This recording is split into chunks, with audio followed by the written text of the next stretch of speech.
venez d'arriver devant la statue du dieu Anubis. Le dieu Anubis est le chef des morts. Il est le dieu qui préside la cérémonie du passage dans l'au-delà. Vous pouvez souvent le voir sur les papyrus au moment de la pesée du corps.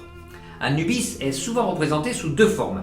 La première forme, que vous pouvez voir juste devant vous, une forme humaine avec une tête de canidé aux longues oreilles pointues.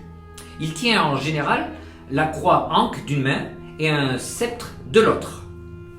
Et la deuxième représentation du dieu Anubis est celle d'un grand chien ou chacal de couleur noire, aux formes fines et élancées. Le plus souvent, il est couché sur une pierre. Et cette pierre représente sans doute le tombeau sur lequel il veille.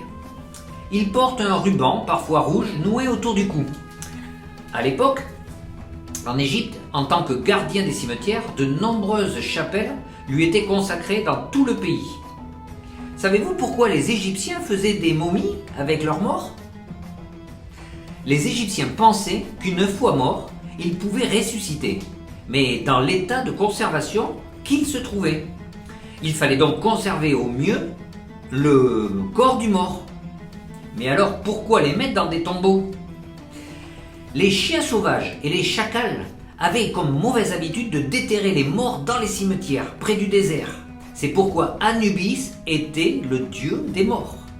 Il les accompagnait pendant leur momification pour leur repos éternel. Allez, continuons la visite.